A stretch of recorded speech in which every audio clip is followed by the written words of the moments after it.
Becca, about a year ago, I actually made my Juice and Java debut talking about one of my favorite shows, The Bachelor. Me too. Now, Zach Allen is in studio to break down last week's episode for us. Zach, can you top me?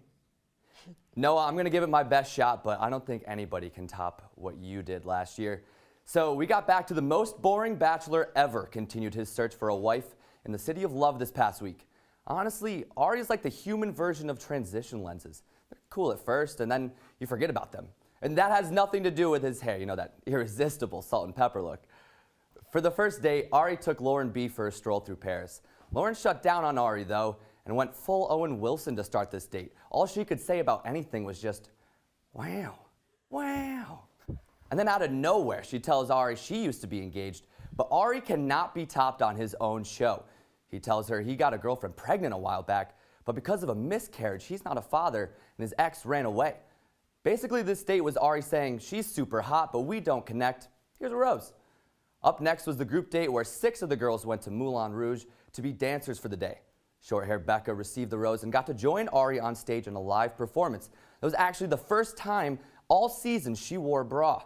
She's taken this Jennifer Aniston Friends tactic and really ran with it. Now, the moment we were all waiting for, Crystal went on the 2-on-1 date with Kendall this week. After acting like a distraught toddler last week, Crystal tried to save herself with Ari, and she took the high road. She apologized and then immediately started trash-talking Kendall. Crystal vocalized that she doesn't feel Kendall is ready for marriage because she's 26 and never had a relationship longer than 10 months. Crystal, you're crazy for saying that about a young 26-year-old who may be into taxidermy, and sure, she may have been the first to volunteer to drink her own waste, we'll call it. And so what if she said she'd be willing to eat a human? Okay, yeah, Crystal, you're actually spot on with this one. Why is Kendall still here? Either way, your ears will have a rest next week as Crystal and her ridiculous voice were sent packing. Ari then took Jacqueline for a date. If you didn't know who Jacqueline was, you're definitely not alone. He confessed that he feels she is too smart for him.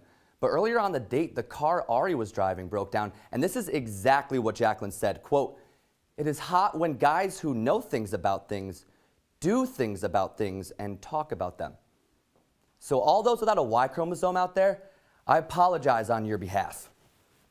Luckily for Jacqueline, though, Ari did something that he knows about and talks about a whole lot.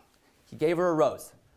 This left Jenna, Cien, Tia, Chelsea, and Becca K waiting for a rose at the rose ceremony. 2 had to go home, and Ari chose to let Jenna and single mom Chelsea head back to the States. They will be going to Tuscany next week. Zach, well done, man. Yeah. I really appreciate it. I thought that was great. I can't live up to your standards. You set a high bar, but I had fun. That was great. Awesome. Thank you so much. Great. Juice and Java will be right back.